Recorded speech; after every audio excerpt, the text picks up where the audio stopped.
ഈശോമിശിഹായ്ക്ക് സ്തുതിയായിരിക്കട്ടെ. എസെക്കിയേലിന്റെ പുസ്തകം 2-ാം അധ്യായം. എസെക്കിയേലിന്റെ ദൗത്യം. അവൻ എന്നോട് പറഞ്ഞു, മനുഷ്യപുത്ര, എഴുന്നേറ്റ് നിൽക്കുക, എനിക്ക് നിന്നോട് സംസാരിക്കാനുണ്ട്.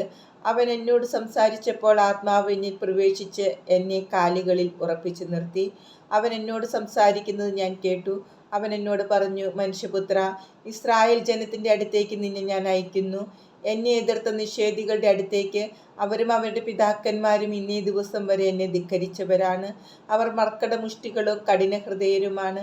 അവരുടെ അടുത്തേക്കാണ് നിന്നെ ഞാൻ അയക്കുന്നത്. ദൈവമായ കർത്താവ് അരുളിച്ചെയ്യുന്നു എന്ന് നീ അവരോട് പറയുക. അവർ ധിക്കാരികളുടെ ഭവനമാണ്. അവർ കേട്ടാലും കേൾക്കാൻ വിസമ്മതിച്ചാലും അവരുടെ ഇടയിൽ ഒരു പ്രവാചകൻ ഉണ്ടായിരുന്നെന്ന് അവർ അറിയും. മനുഷ്യപുത്ര, നീ അവരുടെയോ അവരുടെ വാക്കുകളെയോ ഭയപ്പെടേണ്ട. മുള്ളുകളും മുൾച്ചെടികളും നിന്നോടൊപ്പം ഉണ്ടായേക്കാം. തേളുകളുടെ മേൽ നിനക്ക് ഇരിക്കേണ്ടി വരാം. എന്നാലും നീ അവരുടെ വാക്ക് കേട്ട് ഭയപ്പെടുകയോ നോട്ടം കണ്ട് പരിഭ്രമിക്കുകയോ വേണ്ട.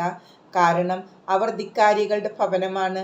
അവർ കേട്ടാലും ഇല്ലെങ്കിലും എൻ്റെ വാക്കുകൾ നീ അവരോട് പറയണം. കാരണം അവർ ധിക്കാരികളുടെ ഭവനമാണ്. മനുഷ്യപുത്ര, ഞാൻ നിന്നോട് പറയുന്നത് കേൾക്കുക. ആ ധിക്കാരികളുടെ ഭവനത്തെ പോലെ നീയും ധിക്കാരിയാകരുത്.